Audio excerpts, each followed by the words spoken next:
சீரியல்களின் full எபிசோடுகளை Sun டிவியில் ஒளிபரப்பான உடனே எக்ஸ்க்ளூசிவாக சன் நெக்ஸ்டில் மட்டும் ஃப்ரீயா பாருங்கள்.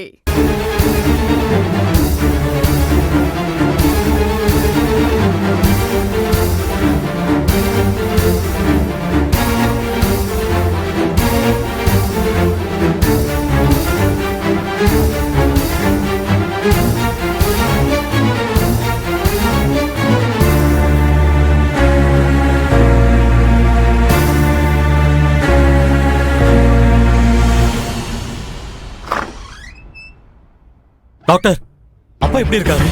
என்னாச்சு அவருக்கு? இப்போ ஒன்றும் பிரச்சனை இல்லை சார். அப்சர்வேஷன்ல வச்சிருக்கோம். வெயிட் பண்ணி தான் பார்க்கணும்.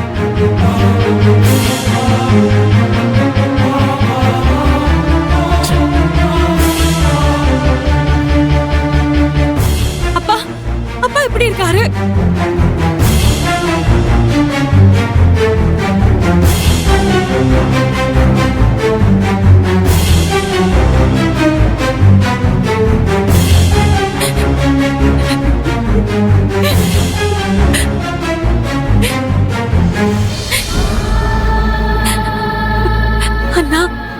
மதி, பயப்படுறதுக்கு ஒண்ணும் இல்ல. அப்சர்வேஷன்ல இருக்காருன்னு டாக்டர் சொல்லியிருக்காரு. கொஞ்சம் வெயிட் பண்ண சொல்லியிருக்காரு. பாப்போம்.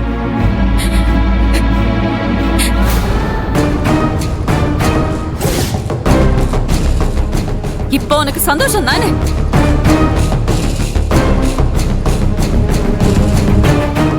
அங்க என்ன பாக்குற? இப்படிலாம் நடக்கணும் தானே நீ ஆசைப்பட்ட? இப்போ உனக்கு சந்தோஷமா இருக்குமே. மதி, என்ன ஒளர்ற? நான் ஒன்னும் வளரல, உண்மையதான் பேசிட்டு இருக்கேன். என்ன உண்மை? என் அப்பாவோட இந்த நிலைமைக்கு காரணம் நீதானே.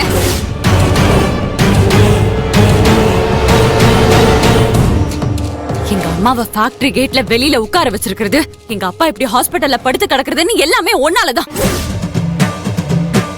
இளமதி, அத்தை நீங்க கொஞ்சம் அமைதியா இருங்க. பண்றதெல்லாம் பண்ணிட்டு இங்க வந்து இப்ப நடிச்சிட்டு இருக்கியா? முதல்ல நீ இங்க இருந்து கிளம்பு. கத்தாத.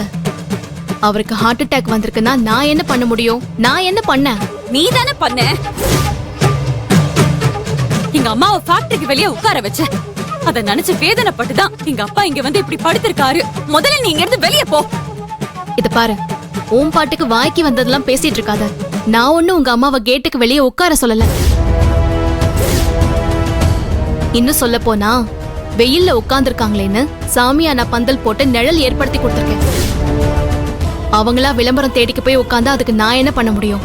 இத பாரு, விளம்பரம் தேடிக்க வேண்டிய அவசியம் எங்க அம்மாக்கு இல்ல. அனாவசியமா பேசிட்டு இருந்தா அப்புறம் நடக்கிறதே வேற. ஏய் இளமதி, ஹாஸ்பிட்டல்ல எதுக்கு சண்டை போட்டுட்டு இருக்க? யாராவது வந்தா திட்டுவாங்க. பாக்கட்டும் சார், சிரிக்கட்டும். எல்லாரும் சிரிக்கட்டும். ஊரே நம்ம குடும்பத்தை பார்த்து சிரிக்கட்டும். அதானே இவளோட ஆசை. அதுக்கு தானே நீ இதெல்லாம் பண்ணிட்டு இருக்க. இளமதி, என்ன நீ ஹாஸ்பிட்டல்ல அண்ணனை படுக்க வச்சுட்டு இப்படி சண்டை போட்டுட்டு இருக்கீங்க? அத்தை, முதல்ல இவளை இங்க இருந்து வெளியே போக சொல்லுங்க. இல்லனா நான் கொலைகாரியா மாறிடுவேன் சொல்லிட்டேன். ஏய், நான் எதுக்கு வெளியே போனோம்? அவரை ஹாஸ்பிட்டல்ல கொண்டு வந்து சேர்த்தது நானும் தான். உள்ள இருக்கிறது உன் அப்பா மட்டும் இல்ல, எனக்கும் மாமா. எனக்கும் அவர் மேல அக்கறை இருக்கு. உன்னோட அக்கறையை தான் நான் பார்த்தேனே. குடும்பத்தை சீரழிக்கிறது. அக்கறை இருக்கிற மாதிரி நடிச்சிட்டு இருக்காத. முதல்ல எங்க இருந்து வெளியே கிளம்பு.